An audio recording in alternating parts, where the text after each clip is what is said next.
Seguimos con la segunda parte de este día de jornadas en el Nexus 2025 de Ulises. Tenemos ahora la mesa de curar juntos, juntas, psicodelia, cuidado y redes de apoyo. Van a intervenir Trevor Ras, que es psiquiatra y psicoterapeuta sistémica, que ha desarrollado su actividad clínica y psicosocial en el ámbito del uso de sustancias psicoactivas y de la salud mental. Luego intervendrá Misa Mejías, artista, escritora, colaboradora también de Universo Ulises. Psiconauta, exploradora de la psique, del arte, de la conciencia y de los cuidados. Y a continuación será Aura Roig quien tome la palabra. Es antropóloga, máster en criminología crítica y sociología jurídico-penal y es la fundadora y directora del proyecto Metxineres, que desarrolla su actividad en Barcelona. Ya está, Treborra, Toteu. Bueno, muchas gracias por invitarnos. Bueno, yo, gracias también a la ayuda de mis compañeras y de Aura en especial, que me ha ayudado a montar este Power, he organizado la presentación un poco pues haciendo un recorrido muy somero sobre la trayectoria, que ya en mi caso pues es bastante larga, ¿no? Sobre yo, como ya se ha dicho, he estado siempre pues interviniendo en el ámbito clínico, en el ámbito comunitario, que complementa al clínico, pero y también pues en otros contextos, pues como puede ser el Psycare del Festival Boom, y también acompañando pues un equipo que, como veréis, luego os mostraré un poco todas las actividades que hemos hecho en estos últimos años en Reus. Reus es donde yo me muevo principalmente, está al sur de Barcelona, 100 kilómetros, pero aparte de organizar allí, pues he estado haciendo pues unas cuantas cosas más por ahí, ¿no?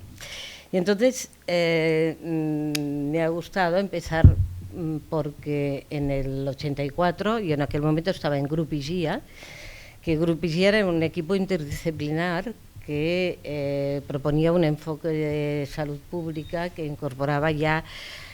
En aquel momento no se llamaba reducción de daños, porque la reducción de daños, es cierto que en Europa en aquel momento ya empezaba, especialmente en Holanda y luego más hacia mitades, finales de los 80 en Inglaterra, pero nosotros ya teníamos un planteamiento pues despenalizador, por ejemplo, y además me parece importante hacer referencia a ello aquí en Málaga, ¿no? Porque un equipo de juristas de aquí fueron los que asesoraron un estudio que luego se publicó como Repensar las drogas, donde ya se hacía una propuesta de despenalización y cambio. Gracias a poder compartir pues esto con juristas, psicólogos, psiquiatras, farmacéuticas, enfermería, sociólogos, etcétera, tuve esa suerte, ¿no?, de poder contar con este apoyo que ideológicamente e intelectualmente fue muy gratificante, porque en aquel momento realmente hablar de drogas, si os situáis, estábamos en los años 80, heroína por todas partes y todo estaba absolutamente criminalizado. Y entonces tener espacios donde se cuestionara un poco toda la situación era fantástico. Ya en el 91, y esta es una fecha importante, se publicó un decreto donde se regulaban los tratamientos con opiáceos, porque hasta entonces, teóricamente, sí se podía utilizar metadona para personas que dependían de la heroína, pero era una situación donde la persona que prescribía tenía que remitir la propuesta a una comisión de personas bueno, médicos mayoritariamente y farmacéuticos, que decidían si aquel tratamiento era adecuado. Entonces había unos carnets de extradosis. Seguramente aquí hay personas que lo recuerdan bien, ¿no? Y era bastante complicado. Ah. Vale. Bueno, pues ya ves. Bueno, pues voy a saltar toda una serie de cosas. Me detendré también en el estudio Atlas, que también hicimos desde IGIA, por ejemplo, donde hablábamos ya de programas de tratamiento con heroína que solo se desarrollaron en Andalucía, también en Granada, y que actualmente continúan de una forma totalmente testimonial, minoritaria y como uso compasivo, en fin, que estuve comentando la semana pasada con alguien de aquí que me dijo, bueno, esto está finalizando sus días, ¿no? Y también se dio un impulso con este estudio Atlas al asociacionismo de personas usuarias de sustancias, y la parte que yo trabajé como más específicamente era el aplicar la disminución de daños y riesgos a lo que se llamaban los programas de prevención, que hasta aquel momento estaba todo orientado a la abstención de sustancias, y entonces a reconocer, bueno, pues que las personas tomábamos sustancias y que por tanto teníamos que partir de esta situación y no de otra, porque realmente, y fue a partir de aquí también que esto se retomó por parte de Josep Rovira y otros y otras, y empezó a funcionar Energy Control, que ya creo que también se ha nombrado por aquí, ¿no? Luego, ya esto es más específico, pero no me voy a detener, o sea, voy al final, ¿no? Que es un poco quizás lo que de alguna forma hace que yo esté aquí, porque también a nivel clínico he trabajado con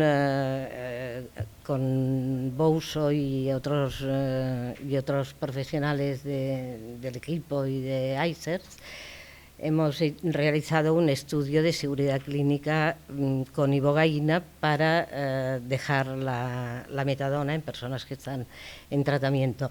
Esto es una imagen de todo lo que hacíamos hasta 2023 en Reus y alrededores, y que para mí ilustra nuestro planteamiento, ¿no?, de inclusivo y de trabajar con la comunidad para el abordaje, ¿no?, de situaciones de personas que tenían relaciones problemáticas con las drogas, que dicho sea de paso, si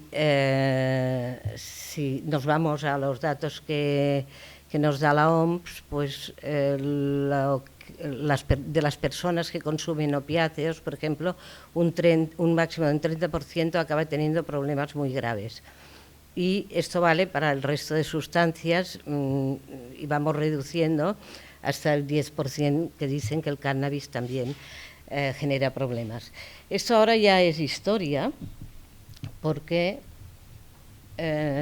no me voy a detener en cada cosa, luego si queréis pues os puedo explicar más cosas, ¿no? Pero todas estas crucecitas son los servicios o programas o actuaciones que desde abril de 2023 nos han ido recortando. Por ejemplo, pues ARSU es una asociación de personas usuarias de sustancias, ARSU Festa, que era personas del ámbito de la fiesta que también estaban asociadas. Montamos también un laboratorio de análisis de sustancias, que había uno fijo y otro que acudía pues esto a rave y fiestas en general. Y como diferencia en aquel momento, esto empezó en el 21, si no recuerdo mal, era que en un centro de acogida y de actividades y de acogida que teníamos, las personas podían venir a analizar diariamente también las sustancias. además de, bueno, la población en general, aunque no acudieran a este centro que llamamos la Illeta. Esto también lo han cerrado, y entonces pues la gente vuelve a la calle, en fin, ese tipo de cosas. Pero esto sería, bueno, esto sería bastante tremendo si no hubiéramos podido, o al menos yo, finalizar mi vida profesional en este lugar, si en el 2020 no hubiéramos empezado este estudio que comentaba de la ibogaína, que si queréis luego podemos comentar. También está aquí Bouso, que puede responder. Y he cogido solo esta imagen de las conclusiones, que es también una parte muy pequeñita de las conclusiones, ¿no?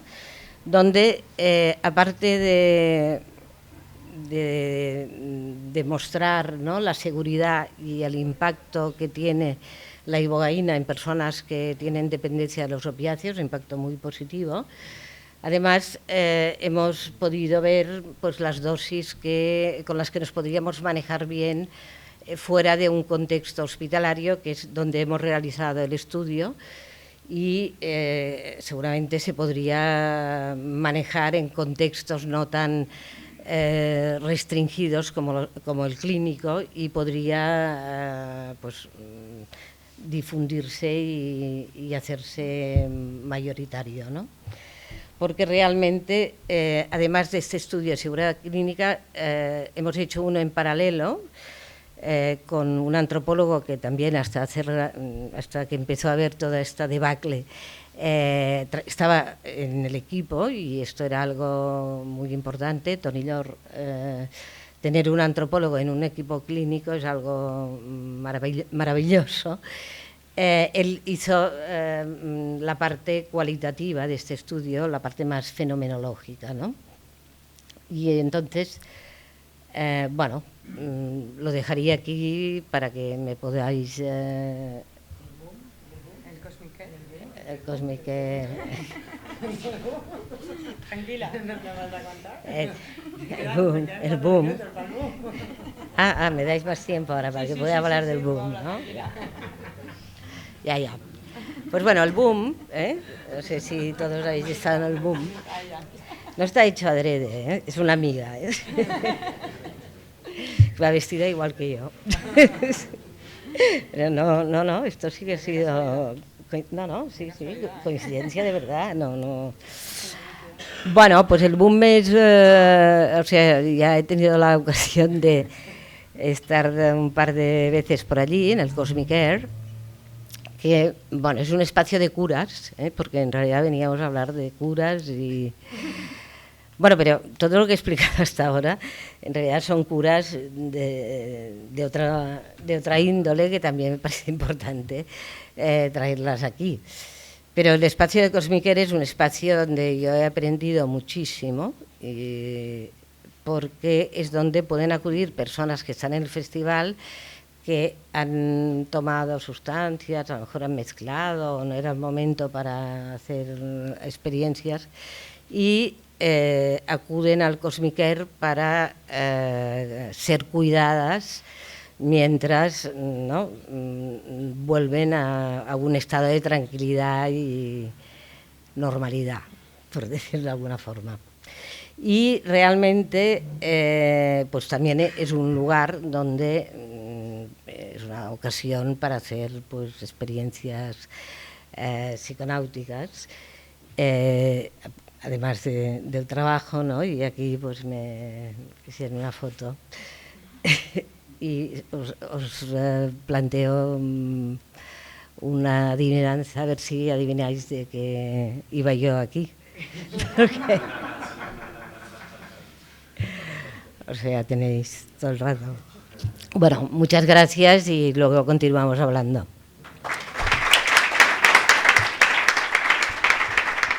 Os voy a hablar principalmente de mi experiencia en la Seta Crítica, que fue un festival que se hizo en la Sierra de Madrid en mayo. Y bueno, hicimos algo parecido a lo que hacen en el Boom Festival, mucho más reducido, evidentemente, porque había unas 300 personas de asistentes.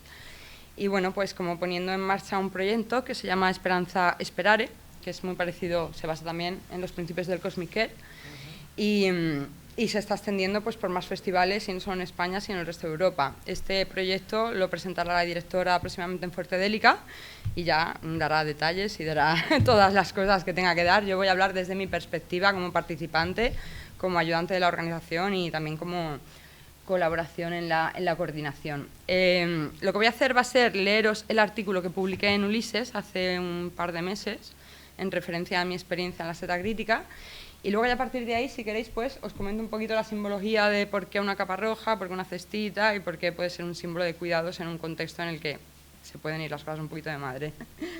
Reflexiones desde la seta crítica de 2025.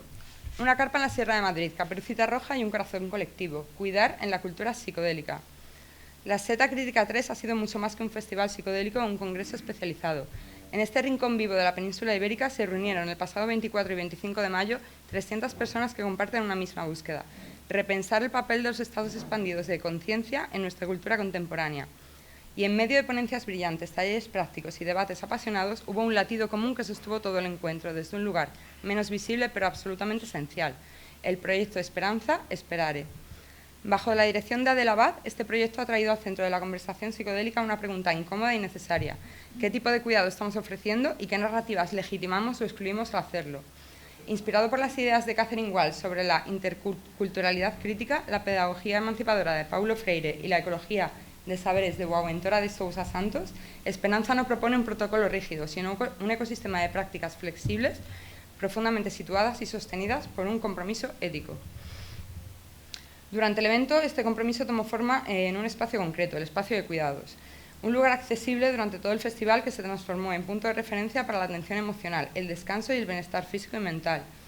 Allí se ofreció sostén para quienes estaban atravesando experiencias difíciles, sí, pero sobre todo conversaciones sinceras, pausas respiradas y un intercambio genuino y enriquecedor para todos los integrantes del evento. En un momento histórico donde los psicodélicos vuelven a posicionarse en la práctica terapéutica, espiritual y recreativa, habilitar espacios así resulta urgente. Porque cuidar en contextos psicodélicos... Ay, perdonadme. Porque cuidar en contextos psicodélicos, como bien señaló Adela, no significa únicamente intervenir cuando hay crisis, sino también facilitar lugares donde podamos sentir, integrar, cuestionar, jugar y reflexionar, sin miedo, sin jerarquía y sin expectativas. Quizá por eso la aceptación de esta propuesta dentro de la seta crítica tuvo una acogida tan entusiasta. Tanto la organización como el público y los propios ponentes se acercaron con curiosidad, gratitud y un alivio que era casi palpable. Muchos agradecieron la asistencia a un espacio seguro donde recalibrar la experiencia, compartir inquietudes o simplemente tumbarse a contemplar las luces, titilando en la carpa de cuidados. Pero el proyecto fue mucho más allá de una tienda bien equipada. Durante el festival funcionó también un equipo móvil, diverso y multicultural, compuesto por personas de distintas edades, nacionalidades y formaciones, desde artistas y profesionales de la salud hasta investigadores sociales y facilitadores experimentados, todos unidos por un fuerte compromiso con el proyecto. Esta diversidad no era anecdótica, sino una verdadera fortaleza que permitió atender la pluralidad de sensibilidades, lenguajes y trayectorias presentes. En sus rondas nocturnas, fácilmente reconocibles por sus brazaletes neón, que los he traído aquí para que los veáis, estos llevan una pila y... A ver, a lo mejor lo debemos de dar una vuelta porque ver estas luces ahí tan parpadeantes en un estado a lo mejor en el que estés un poco saturado de estímulos, pues no es lo más ideal, pero es la forma que se nos ocurrió para hacernos reconocibles a todo el equipo, porque ahora os contaré un poquito, tenemos un equipo móvil y fijo como para que supiesen que esta persona está ahí por si necesitas algo, puedes acudir a ella, lo que sea, que te dé confianza. Y esto nos encargamos de dejarlo claro a todos los asistentes de todas las maneras posibles para que reconociesen cuáles eran las personas que estaban ahí para cuidarlos y para sostenerlos y que pudiesen confiar en ellos.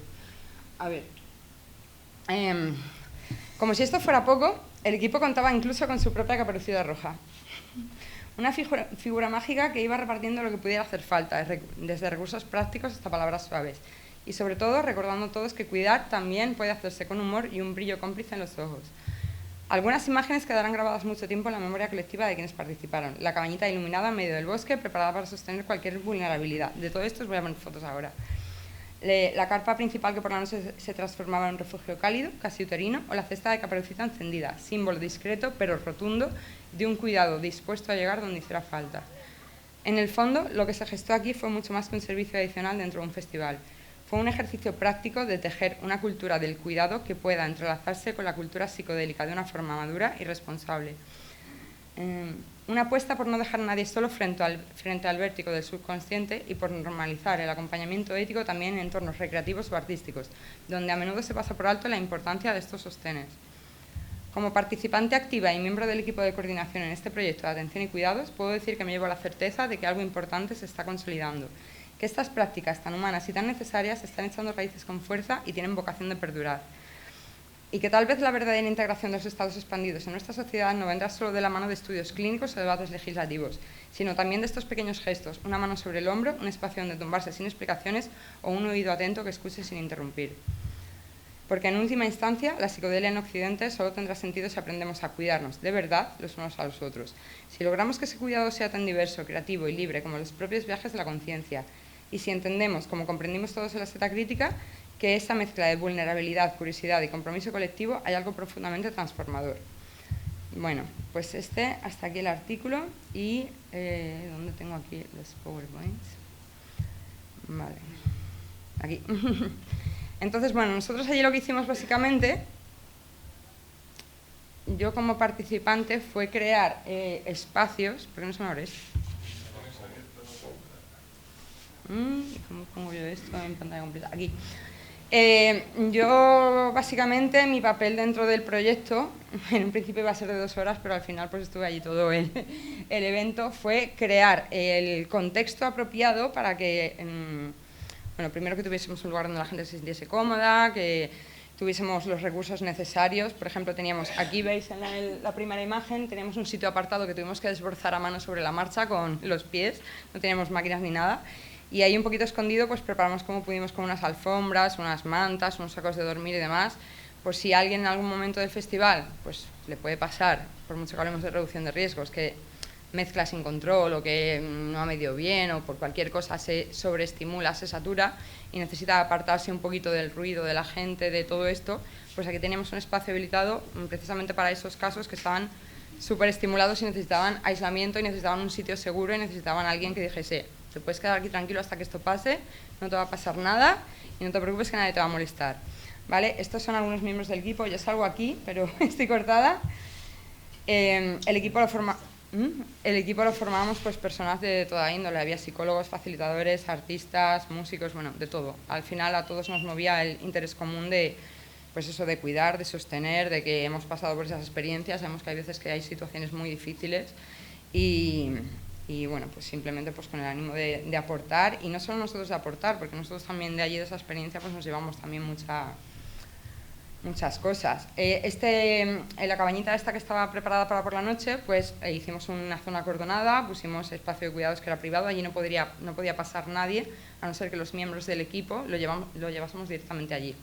Pero luego teníamos también otro espacio, que era una carpa muy grande que montamos, que esto era como más accesible y más pues la gente curiosa, que quisiese acercarse, compartir con alguien.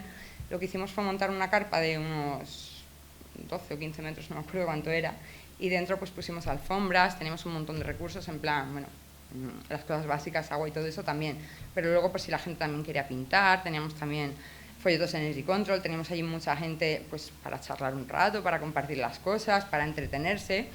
Esto no era solo un espacio de cuidados por si necesitabas atención extrema, sino un espacio donde compartir, donde acercarte, donde charlar, donde intercambiar, un ambiente muy extendido y la verdad muy bien. Esta es, bueno, pues la capa de caperucita roja que decidimos usar pues figuras un poquito temáticas, y a mí se me ocurrió la figura de Caperucita Roja pues porque al final es como un símbolo de cuidado, ¿no? Caperucita va con su capa, la cestita, la comida, voy a ver a mi abuelita, tal y cual. Y aquí dentro de la cestita pues básicamente lo que llevaba era pues cosas muy básicas, o sea, una botellita de agua, unos zumos, unas barritas energéticas, unos chicles, unos pañuelos, unas frases que hicimos entre todos, que hicimos como 100 frases diferentes, las enrollamos así en plan como pergamino y las íbamos repartiendo a los asistentes, estuviesen bien o mal. Era en plan como una figura de confianza para la gente que estaba allí. Y bueno, una de las frases fue: lo más sabio que puedes hacer es escuchar a tu cuerpo. Eran frases muy genéricas, pero que en ese momento pues la gente las leía y es como, A todo el mundo le tocaban cosas. Entonces, pues bueno, esto fue un poco lo que se hizo allí. La verdad, todo el mundo se quedó muy contento. Yo, por mi experiencia personal, también puedo decir que la gente agradeció muchísimo. De hecho, incluso durante el evento, post el evento, incluso mucho después, nos llegaron muchos correos, mensajes: oye, gracias por tener el espacio, me dio mucha tranquilidad, me dio mucha seguridad que estuvieses ahí. Casos también que pasaron por el espacio de cuidados, que, bueno, pues eso, que por lo que sea, en ese momento pues mezclaron muchas cosas o lo que fuese y se sintieron muy colapsados y pudieron acercarse allí, tumbarse en un sitio seguro, relajarse. Cuando ya podían estar un poquito más conscientes, se les ofrecía: oye, ¿queréis que salgamos a dar un paseo? Te acompañamos, que te dé el aire. Entonces, la verdad que por esa parte todo fue muy fluido, todo fue muy bien.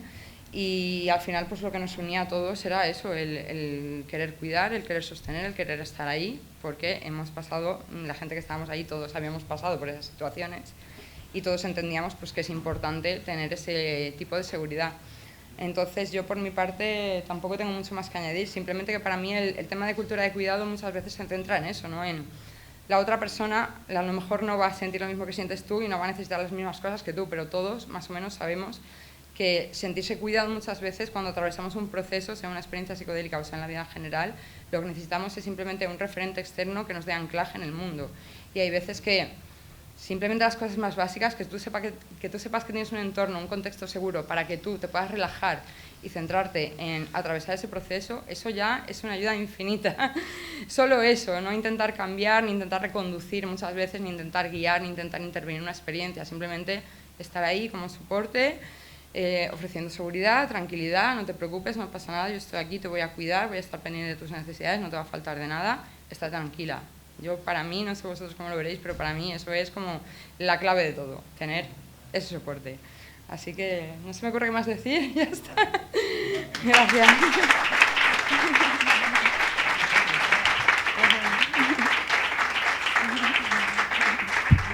Bueno, a mí me pone más nerviosa esta que las charlas con los académicos y todo esto, ¿eh?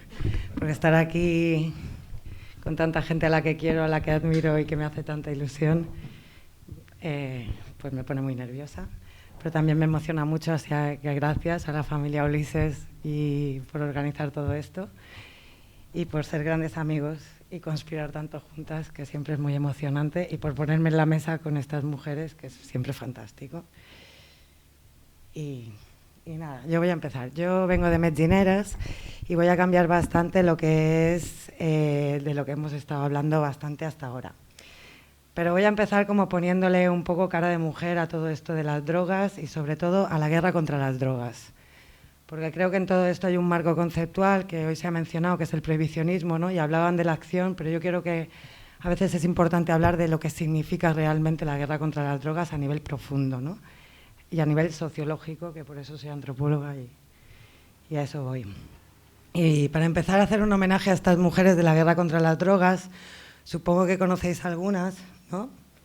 Pero voy a empezar, cuando hablamos de la guerra contra las drogas, ¿no? La ubicamos en el yanqui, todas sabemos que no es una guerra contra las drogas, que es una guerra racista, sexista, clasista, y donde coge mucha forma, y igual voy a tópicos porque muchas de vosotras lo sabréis, pero es un gran ejemplo es con Billie Holiday, ¿no? Cuando el señor nunca voy a pronunciar bien su nombre, Anslinger, que es el tipo del Federal Bureau of Narcotics de Estados Unidos, se ha quedado sin el negocio de la ley seca, entonces tiene que redefinir dónde va a poner todo ese departamento que él dirige y que además empieza a manejar mucho dinero, entonces tiene que buscar una excusa, ¿no? El cannabis es una, pero sobre todo empieza a perseguir a nuestra querida Billie Holiday. ¿Quién era Billie Holiday, aparte de la cantante de jazz? ¿Qué sabéis de ella? Bueno, aparte de que era negra, que es bastante obvio, ¿no? Y nos explica un poco el racismo de la guerra contra las drogas, porque al final las guerras del opio no son neutras, es contra la población china, la persecución del cannabis tiene detrás a la población mexicana. Cuando hablamos de la persecución de los psicodélicos, tiene que ver con el LSD y con toda la población que en ese momento está reivindicando ecologismo, feminismo, antimilitarismo, o sea, no es tampoco neutro. Llegamos a los 80 y cuando se empieza a criminalizar más el crack, que no la cocaína, es porque la están usando especialmente madres negras de los suburbios de Estados Unidos, y podríamos seguir y seguir con esa criminalización. Y me paro en Billie Holiday porque ella representa mucho a las mujeres que ahora están en medcineras, ¿no? Que son, Billie Holiday fue trabajadora sexual, Billie Holiday vivió muchas violencias desde la infancia, vivió en extrema pobreza y además era consumidora de heroína. Y una manera que tuvo de joderla hasta sus últimos días fue precisamente usando la metadona para que no tuviera que pasar por un síndrome de abstinencia bastante gordo en lugar de tener una buena muerte, ¿no? Eso, como la guerra contra las drogas ha impregnado. También esa foto es para decir que la guerra contra las drogas tiene cara de mujer, porque nos llenamos y vemos que todos los drogófilos son hombres, pero la guerra contra las drogas tiene cara de mujer. ¿Por qué? ¿Quiénes producen las sustancias? ¿Quiénes son las cultivadoras que están sosteniendo sus comunidades cuando los hombres se van al conflicto, ¿no? Por ejemplo, o sea, la guerra contra las drogas tiene mucha cara de mujer, y porque además son aquellas que se nos quedan fuera de todos los discursos, ¿no?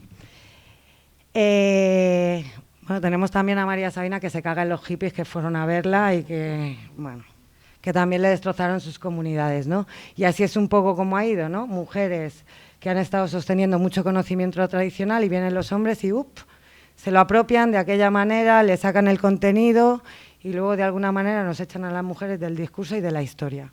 Pero bueno, ya estamos acostumbradas y aquí seguimos. Y las medcineras eran precisamente, cuando hablamos de la guerra contra las drogas en masculino, pues ya os la he contado un poco, ¿no? Así a mi manera, y perdonad los historiadores que le hago un falso tal, pero cuando hablamos de las medcineras empezamos en otra historia, ¿no? Y empezamos mucho antes, ¿no? ¿Y qué significa? Las medcineras eran aquellas mujeres que utilizaban plantas como remedio o como veneno, según. Las mismas plantas que siguen estando hoy en día en la base de la farmacología moderna, ¿no? ¿Qué pasa? ¿Estas mujeres quiénes eran? Eran mujeres que iban de una comunidad a otra, compartiendo conocimientos comunitarios y pensando en el bienestar de sus comunidades. No quiero entrar en buenismos, pero no eran pócimas, era saber que la salud emocional, la salud física, la salud psicológica, la salud sexual y reproductiva van juntas, no van separadas y compartimentalizadas como nos la han vendido, ¿no? Entonces estas mujeres iban de comunidad en comunidad, aprendiendo de sus comunidades y buscando el bienestar de sus comunidades. Y de repente llega la Iglesia que nos quita el placer de en medio, ¿no? Que ya no vale hablar de placer, que además son todo tíos que no follan en general, o que follan pero no lo dicen, entonces que saben muy poquito de salud sexual y saben mucho menos de mujeres. Entonces las mujeres dejamos de estar ya en el centro de la salud y de la comunidad, nos dejan de mirar. Y empiezan a estudiarlo ¿quiénes? Médicos y farmacéuticos, que también eran hombres, además ya no eran del pueblo, sino que eran de clase media alta, ¿no? Que las mujeres ya no estamos, por lo tanto, toda la parte de placer, de salud sexual y reproductiva, de saber qué plantas usamos para no quedarnos preñadas, etcétera, etcétera, nos desaparece, ¿no? Eso es muy profundo, porque claro, una sociedad quien tiene poder sobre el dolor, sobre el placer, tiene muchísimo poder, ¿no? Y por eso el capitalismo le pone tanto énfasis a la industria farmacológica, etcétera, etcétera, ¿no? Y bueno, para no enredarme mucho más, ese poder no solamente se le quita a las mujeres, sino que además hace un cambio. Ya no se trata del bienestar de sus comunidades, sino que se ve ese uso de las plantas como algo mucho más individualista. Ya no se trata del bien de las comunidades, sino de que la gente no se muera, que la gente no coja enfermedades, que la gente no se contagie, pero ya no es el bienestar y cómo maximizamos las sensaciones, ¿no? Y desde ahí ya empieza a generarse, desde las medcineras, empiezan a generar ese estigma que continúa estando sobre las mujeres que usamos drogas. Las mujeres que usamos drogas salimos como criminales, o sea, desde la criminalización somos las peores mujeres que puedes tener delante porque rompemos con todos los códigos éticos, pero si no, se nos erotiza, ¿no? Y a cuenta de esto, mirarnos todos los mucha de la cultura artística psicodélica de las tías estupendísimas, de como cuando teníamos 20 años y ahí no nos movemos, ¿no? Y ahí sí que nos sale toda la energía de por todos los agujeros. Pero bueno, da igual, yo ahí no me meto.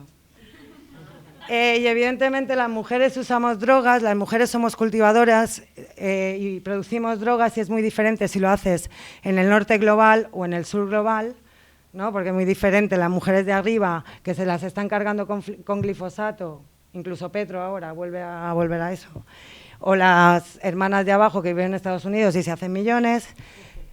También vendemos sustancias, ¿no? Aquí arriba tenemos a las mujeres que vendían alcohol durante la ley seca. Todo el mundo conoce a Pablo Escobar, ¿no? ¿Sabéis quién es esta? Esta es la que le enseñó todo lo que sabía a Pablo Escobar cuando él todavía iba en pañales. Ella ya pasaba cocaína en sus tacones a Estados Unidos. Griselda Blanco. Ya han hecho una serie de Netflix, la conoceréis muy pronto, entonces no os hago de spoiler, pero para que veáis los diferentes sistemas. Yo también soy de Mallorca, no puedo dejar de mencionar a La Paca, que es la que ha llevado el mercado de heroína y cocaína en parte del Estado español, pero sobre todo en Mallorca. ¿Qué tienen en común estas mujeres? Venían de comunidades excluidas, tenían personas a su cargo y se encargaban de sus comunidades. Y encuentran en la venta una manera bastante bien de buscarse la vida. Y evidentemente somos consumidoras. Cuando consumimos, lo solemos hacer de una manera bastante más cuidada que los tíos. Y lo haríamos mejor si no lo tuviéramos que hacer normalmente en espacios extremadamente masculinizados, ¿no?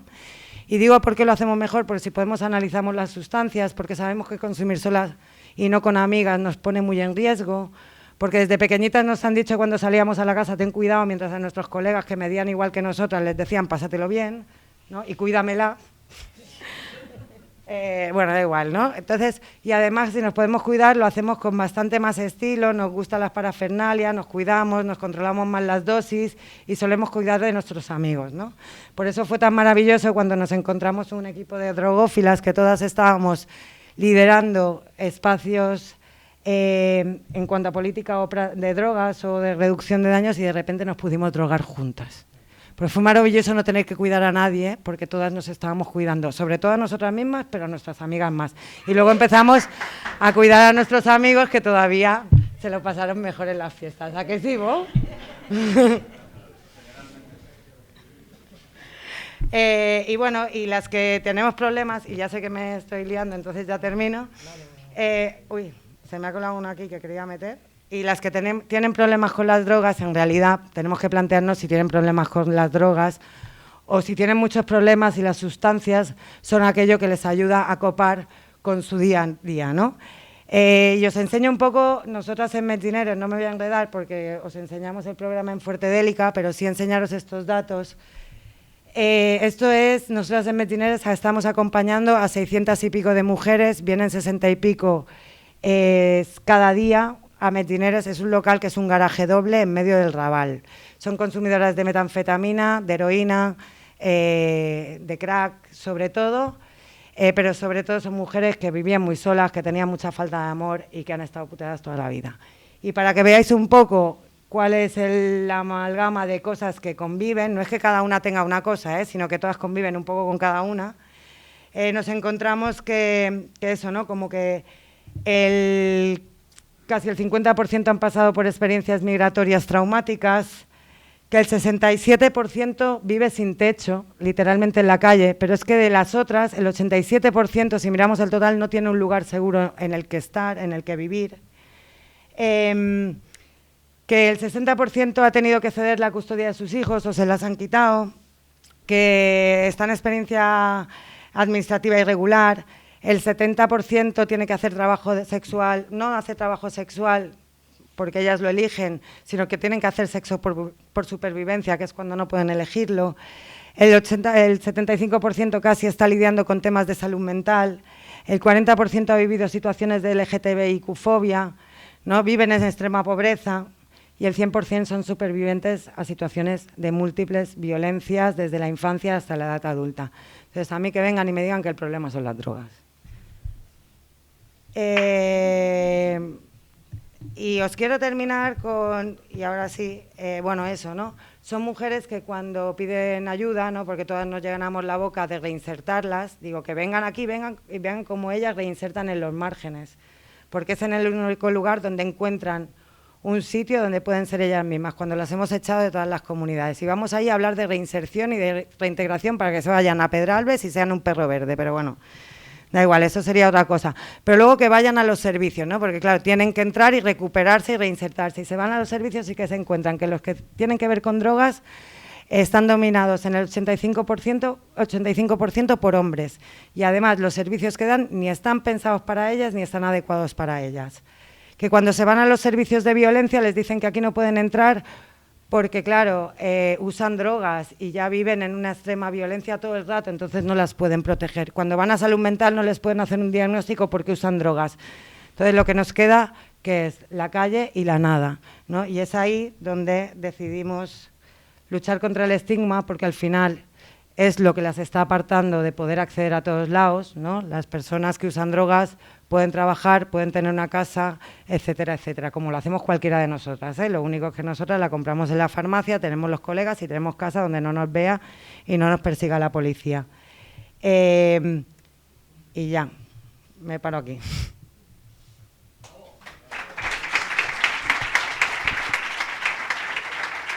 Bueno, no me paro aquí. Una cosa quiero decir. Cuando hablamos de guerra contra las drogas, y estamos en un momento de genocidio, por lo tanto no voy a dar cifras al tuntún, pero solo para que dimensionemos, ¿no? Cuando hablamos de guerra contra las drogas en Europa y en Estados Unidos hablamos de drogas. Y solo en Estados Unidos, sin contar Canadá, sin contar México, sin contar otros países donde vaya llegando, tenemos 100.000 muertos por sobredosis anuales, solamente en Estados Unidos. Muertes por sobredosis. Y aquí estamos hablando de una guerra contra las drogas que en Europa y en Estados Unidos significa drogas. Pero es que en el sur significa guerra. Y allí hay narcotráfico y matan a puñados. Pero eso no es por culpa de los narcos, esto es el prohibicionismo. Entonces, cuando hablamos de genocidio, acordémonos que la guerra contra las drogas está matando mundialmente al año a cientos de miles de personas. Y ahí sí, acabo. Sí.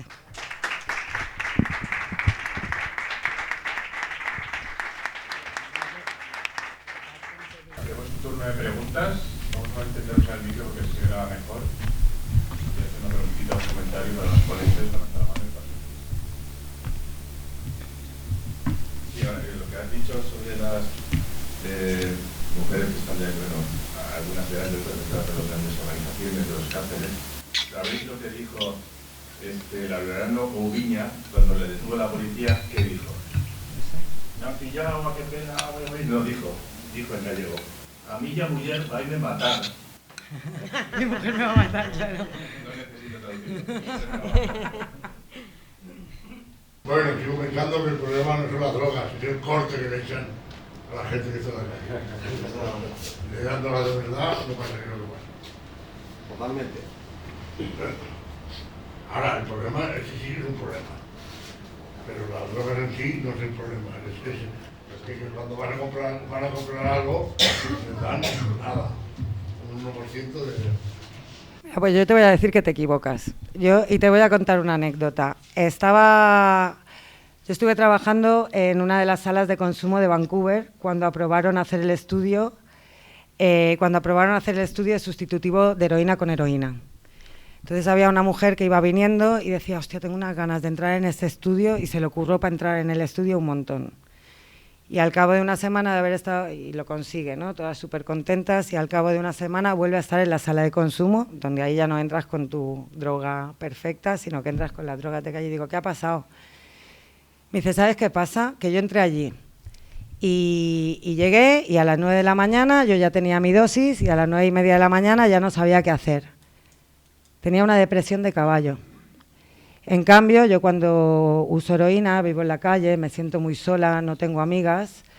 El tema de la heroína es algo que a mí me estructura el día a día. Entonces te tienes que levantar por la mañana, tienes una estructura vital que al final hacía que se tuviera que levantar por las mañanas, buscarse la vida, irse a ver a los colegas, encontrar al camello, no sé qué. Cuando se tomaba su primera dosis, igual eran las 11, las 12, y además se podía quedar con las amigas, y cuando lo hacía en el otro lado estaba más sola que la una, porque el problema al final no son las drogas. Y eso es lo que nos estamos encontrando nosotras continuamente en la calle, que viene un montón de gente de centros terapéuticos, de que se han hecho el gran tratamiento, y cuando vuelven a sus vidas, vuelven y se encuentran con la misma mierda de siempre. Y ahí el problema no son las drogas, es que la vida es la misma. Y aquí aprovecho, ya que no han salido preguntas, para ponerlo con el vínculo de los psicodélicos. A las mujeres de Metineras odian los psicodélicos. Sí. Pues ya las drogas luego está, la gente que usa ese tipo de heroína, es un rollo que es un poco la espiritualidad, bueno, la espiritualidad no, del rollo de que te quedas con la gente y haces eso. Porque luego están los yonkis,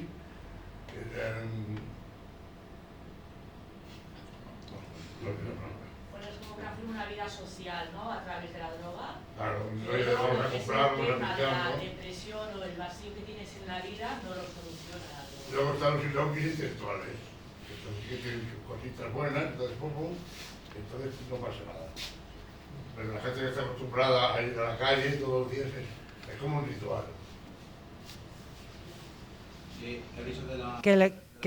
Las mujeres que viven en la calle odian los psicodélicos. ¿Por qué? Porque cuando tú estás en la calle necesitas estar atenta, necesitas estar alerta o necesitas descansar. Entonces les encanta, por ejemplo, nosotras ahora tenemos un marronaco con la metanfetamina. ¿Por qué?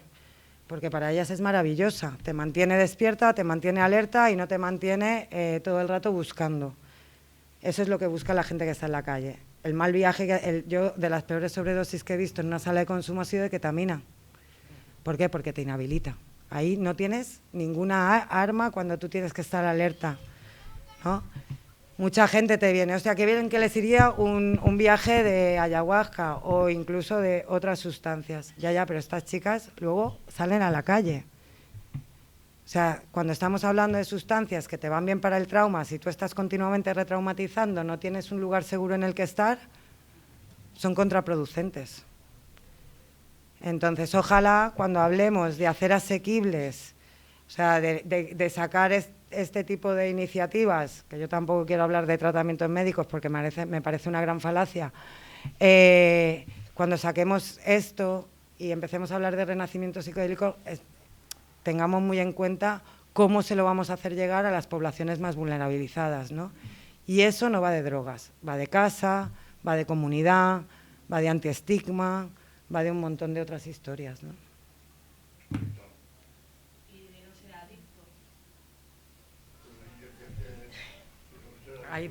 Ahí dejo a la doctora Treborrás que hable de adictos. ¿Sí?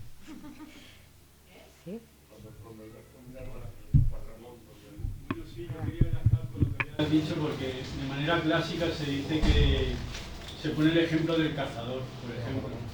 Si tú un cazador, cuando se va a ir, por ejemplo, el viernes a pillar perdices, por ejemplo, tú le dices, tome, aquí tiene 10 perdices y 3 conejos.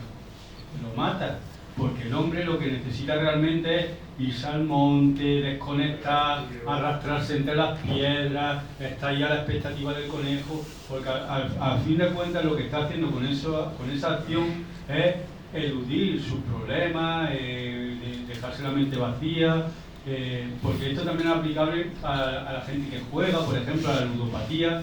La gente cuando está en una máquina o en un juego de azar, ¿qué es lo que está intentando zafarse? De esa insatisfacción que es concomitante a la vida. Todos tenemos esta carencia de plenitud al sentirnos separados. Y entonces, de esa manera, cuando estamos a lo mejor absortos ante el juego de azar, mientras tenemos dinero para seguir echando a las máquinas, o cuando estamos haciendo una acción, como la que tú estabas diciendo, de estar todo el día entretenido, tener que hacer unas labores, pues durante todo ese tiempo, pues tiene la mente de una manera que cuando tú le das la sustancia a las 11 de la mañana y a las 11:30 ya la ha consumido, pues no tiene estructura para después el andamiaje, para tirar todo el día para adelante. Simplemente era eso. Claro, pero sobre esto también se puede intervenir. Y por ejemplo, cuando habéis dicho, disculpa, cuando habéis dicho una persona que está en la calle consumir una herramienta, un enteógeno, etc. Eso ¿qué sentido tiene? ¿Para qué? Para ver con más claridad su mala situación y todo el malestar que lleva, y eso es como poner una lupa en la miseria. ¿Para qué necesita esa persona ver? En cambio, si le da un estimulante que a lo mejor está dándole esa sensación placentera típica a la dopamina, pues bienvenido sea, o un depresor, pues bienvenido sea. Pero ¿para qué quiere esa persona ver con mayor profundidad toda la penuria que tiene encima? No es conveniente. Hombre, pero lo que estamos intentando es darle a la gente esperanza. Porque la esperanza es gratis. Claro, yo por esto he empezado poniendo el dibujito este y todo un montón de cosas que se hacían, y entre otras, por ejemplo, un acompañamiento psicoterapéutico y también una implementación de recursos. Y, por ejemplo, de todo este lío que he ido poniendo con las crucecitas, hay algo que ha sobrevivido, pero ha sobrevivido porque las mujeres, habéis visto que ponía Arsu Festa, y luego había otra cosa que ponía taller de donas, que decir taller de mujeres, ¿no? De repente, creo que era en el 2003, las mujeres empezaron a pedir que necesitaban un espacio propio y que querían tenerlo y además ser acompañadas. Y de toda esta destroza, realmente lo único que queda es donar su tot, que es el ámbito exclusivo de mujeres de esta asociación ARSU. Y yo creo que los espacios estos de solidaridad y de sororidad son muy importantes. Por esto insistía en el tema de que está muy bien. Está muy bien, por ejemplo, el estudio de Bogaína, que no me he podido detener en él, y una cosa que hemos visto es que hay personas que efectivamente cuando les hemos entrevistado en un seguimiento al cabo de un año, decían esto, que había sido una experiencia muy importante y que había ido muy bien, todos. Hubo 8 que acabaron, pero que acabaron quiere decir que dejaron la metadona y que completaron todas las sesiones del estudio, pero los demás, las demás que acabaron, todos habían al cabo de un año disminuido la dosis de metadona. Pero una cosa que pedían era que si se ponía en marcha este programa, precisamente hubiera un acompañamiento para tratar y manejar todo este tipo de cosas, porque esto que tú comentabas, de que con un psicodélico se ve con más claridad la situación que uno tiene, pues también de alguna forma se puso en evidencia. Y yo creo que... Por supuesto, es que una herramienta te puede hacer las dos cosas, o ver con más claridad al que está preparado o sabe utilizarla, o todo lo contrario, distorsionar lo que tienes delante y en gran medida, con lo cual son las dos caras, o ves más o distorsionas. Pero bueno, para esto está revista, ¿no? Lo que intentamos es hacer que la gente pueda ayudar. A mí me gustaría comentar una cosita con respecto para lo que significa para mí un espacio de cuidados, y en este caso porque estamos hablando que el tema que nos ocupa son los espacios con sustancias a través de drogas y todo eso, y sostener a las personas en esos estados de vulnerabilidad. Pero yo creo que entre todos deberíamos de empezar a hacer un ejercicio de que tanto sostenernos a nosotros mismos como sostener a las personas que tenemos al lado y no dejar que se nos vayan, porque todas estas personas que están en situaciones de calle y tienen unas vidas muy complicadas y tienen unas circunstancias horribles, me imagino que habrán tenido en algún momento amigos, padres, hermanos, tíos, colegas, lo que sea. Entonces, cuando muchas veces en el día a día no mostramos, muchas veces porque vamos muy rápido, por lo que sea, porque cada uno va a lo suyo, esa empatía hacia los demás, ese parar un momento y decir, oye, estoy aquí, necesitas algo, puedes contar conmigo. Tampoco estar preguntando o invadiendo los procesos de una persona, sino simplemente lo que comentaba antes cuando hablaba de la seta crítica, el proveer un contexto y un entorno seguro para otras personas, el darles esa confianza para que ellos mismos puedan atravesar sus procesos. A mí eso me parece que no solo debería estar en espacios de drogas, sino intentar practicarlo entre todos cada día, tanto con nosotros como la persona que tenemos al lado, y no hace falta que cojamos y nos vayamos a ir a la China o a cualquier sitio a ayudar a cualquier persona, sino simplemente tu vecino, tu padre, tu madre, tu hijo, tu pareja. Todos sabemos que estar ahí presentes, cuidarlos, ofrecerles apoyo, ofrecerles sostén, ofrecerles presencia sin juzgar. Para mí, desde mi perspectiva, yo no soy psiquiatra ni soy psicóloga ni nada de eso. Para mí. Pero claro, está muy bien lo que está diciendo, pero por eso no, el rollo es esta revista y todas las cosas. Claro, ese tipo de drogas, que no son drogas, que son agentes que revientan la mente. A mí me da igual que sean psicodélicos, que sea heroína, que sea cualquier droga.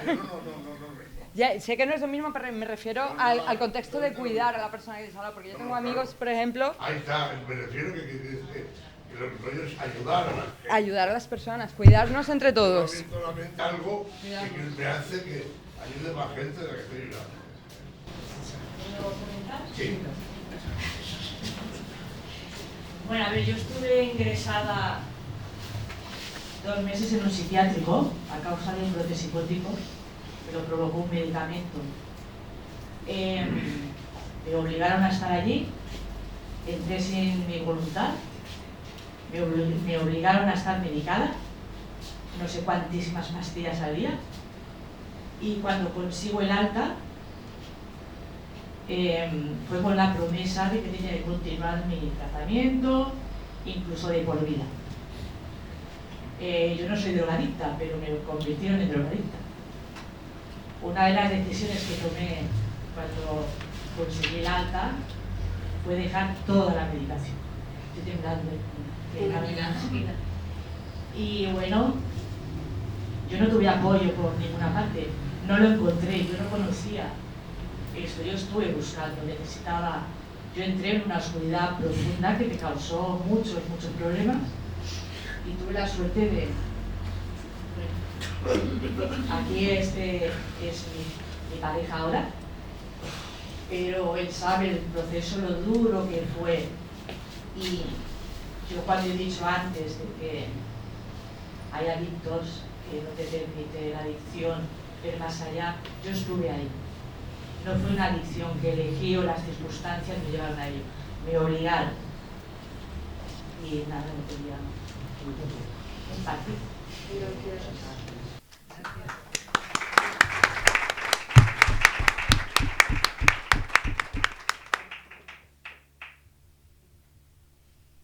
Gracias por compartir con toda... a mí me parece que el lenguaje nos ha hecho mucho daño, ¿no? Con esto. Yo intento no utilizar la palabra adicta, porque creo que la palabra adicción lo que hace es que no podamos ir a las causas estructurales del problema, ¿no? Puede haber dependencia física, puede haber aislamiento, puede haber soledad, puede haber miedo, puede haber patologías de salud mental, puede haber muchas cosas. Y la palabra adicción de alguna manera lo que hace es que parezca que todo es una y nos hace una montaña muy grande que no nos deja ir realmente a cuáles son las causas estructurales del problema, porque mucha gente llega a tener problemas relacionados con drogas por diferentes cosas. Entonces vamos al síntoma sin ir al problema y además la palabra de adicción no nos acaba de dejar desmenuzar el problema y qué hay detrás, ¿no? Pero bueno, eso sería un debate muy grande y no quiero entrar. Sí que hablábamos, un momentito, por favor. Sí que hablábamos un poco de las formas de cuidado, ¿no? Y volver un poco a las mujeres con las que yo trabajo, que son mujeres y personas de género expansivo, que normalmente una de las grandes dificultades que se encuentran es que se las niega como cuidadoras, ¿no? Como si no pudieran cuidarse ni a ellas mismas ni a los demás. Y lo que nos encontramos es que en los márgenes hay muchísimo cuidado, ¿no? Y que a mí me parece fascinante cuando entro en el local de Metineras y de repente encuentro a una tía que habla con 4 personas que yo no veo, trans, que ha venido institucionalizada y que le cuesta mucho articular 3 frases seguidas, aguantándole el pelo a otra porque se le está cayendo, que va pues con un puestón de benzodiazepinas hasta las orejas, ¿no? Mientras la otra le está diciendo que qué bonito te queda el vestido a la otra que la acaban de violar la noche anterior. Eso es cuidado. Y cuando a los márgenes se les niega el cuidado, se les niega un poco el último resquicio que tienen, y las mujeres ahí tienen un papel muy importante como cuidadoras también de los tíos que viven en la calle, ¿no? Entonces, solo para los grados de perdona, termino también. Creo que la farmacología ahora que hay, o sea, adicto se llama al que te engancha, al mono. Si no tiene pastilla, tiene un brazo y eso, y te tienes que dar, ¿sabes? Es una adicción. Lo que dices tú, tienes toda razón, lo que has dicho tienes razón, pero cuando es adicto es porque te dan unas pastillas y lo pasas muy mal al quitárselas. Eso es adicción, desde mi punto de vista. Bueno, yo prefiero hablar de relaciones problemáticas con las sustancias, porque los problemas pueden ser muy diferentes para cada persona. Y lo importante es singularizar, porque aunque a veces pues, necesitamos algunas clasificaciones y generalizaciones para entendernos un poco, luego finalmente hay que dar respuestas a medida. Y entonces el tener una visión así un poco más compleja hace que realmente podamos encontrar pautas que nos conectan con la otra persona, porque pensar que, o sea, yo estoy de acuerdo en que el término adicto hace una generalización y sobre todo yo pienso que quita responsabilidad a la persona, porque es como algo que uno ya tiene y no puede revertir. O sea, es como si tuviera una lesión irrecuperable. Y a mí me parece que esto no ayuda, ¿no?, a movilizarnos para cambiar situaciones. Sí, claro. ¿Sabes la adicción que tenía con las pastillas? Estuvo meses y meses para y aquí estamos. Y lo que intentamos aquí es cambiar el mundo, ¿no? Creo que Usó, JC Usó, ¿no? Ha pedido antes la palabra. Juan Carlos. No, que antes decía. No. Vale.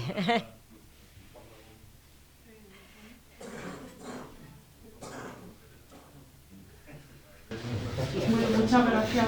Me está encantando escucharos y además ver a tres mujeres también hablando de todo esto. Muy bueno.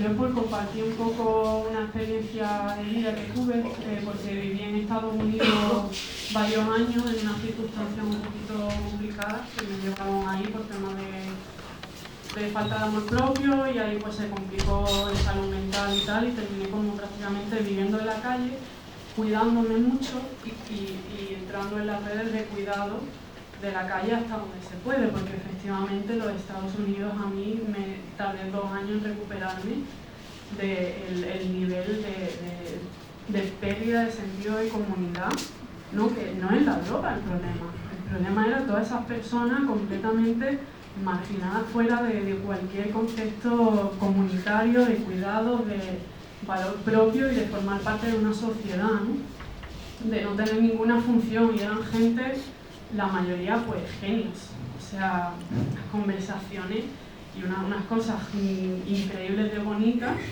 y luego claro veías en el otro lado, ¿no?, de la sociedad, por así decirlo, pues lo contrario, una planitud increíble pero con unos recursos tanto económicos como a lo mejor pues de comunidad, en fin.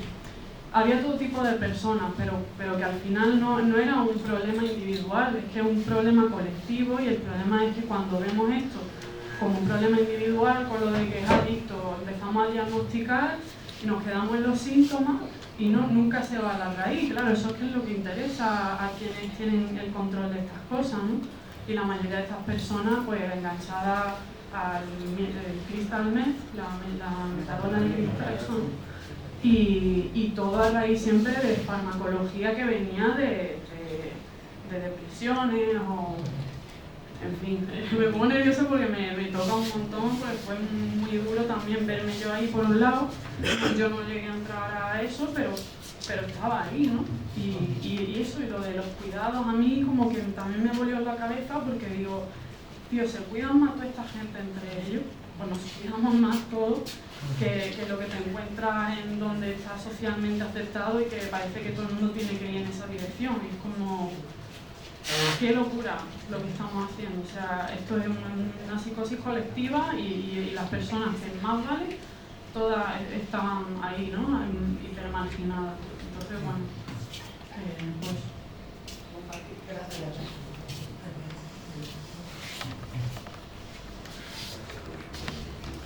Bueno, y además hablar también de la industria farmacéutica y la presión que hace, y ¿no? Lo que comentaba ella de el tema de encontrar además un fármaco para cada título diagnóstico, y entonces pues ya lo tenemos todo arreglado, porque parece como que se va a curar todo y todo va a ser maravilloso. No, sí, es que... Y en ese sentido sí que los psicodélicos, ¿no?, tienen un lugar bastante importante, ¿no?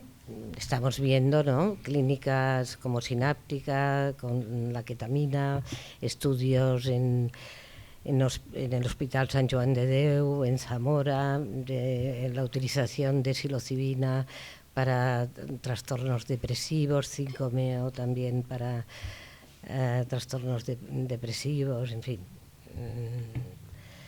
En este sentido, ¿no?, se empieza a abrir un espacio francamente interesante y que o sea, amplía, ¿no?, todos estos usos de los que hemos estado hablando, ¿no?, en ámbitos más pues como los que nos comentaba Misa, de espacios más relacionados con la fiesta, la música, el crecimiento personal. O sea, hay muchísimas opciones, pero realmente el ámbito clínico también espero que a la larga se acabe beneficiando. Hay que poner los pies en el suelo y no se cura todo, pero necesitamos abrir puertas nuevas para ser mejores en el mundo. Simplemente somos todos y nos comentamos, pero no lúdicamente y sobre los nudos de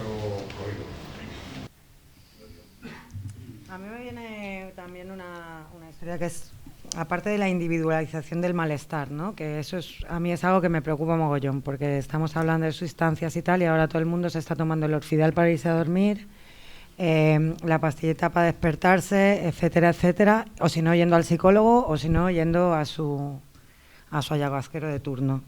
O sea, en realidad para yo curarme mi historia, ¿no?, y yo lo que he visto con las mujeres de Metiner es que con las mujeres de Metiner y con nosotras, ¿no?, que al final a nosotras lo que nos cuida y lo que nos salva son las amigas y son la comunidad, ¿no?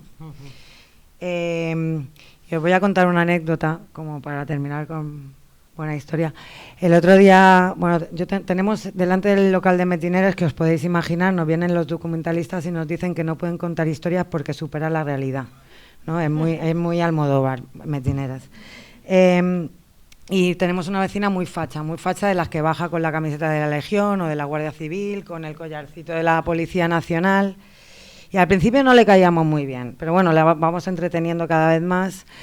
Y ya nos intentó hacer una concentración en contra, se dio cuenta que solo le dijimos, bueno, pues en lugar de hacernos una concentración vamos a reunirnos una vez al mes a ver qué tal, y empezamos a hacer paellas colectivas y empezamos a montar fiestas de barrio, ¿no?, con la facha, con la no facha, con la hippie, con la mujer trans mayor, con la chavalina que acaba de salir del centro de internamiento para menores, etcétera. Y al cabo de unos meses habíamos montado una concentración en memoria de una chica que mataron en uno de los mal llamados narcopisos, y estábamos pasando por debajo de su balcón. Ella solía tener la bandera de Vox colgada y dice, Aura, estarás orgullosa. Y dice, ¿por qué? Y dice, porque ya no tengo la bandera facha. Y miro para arriba y digo, ah, muy bien.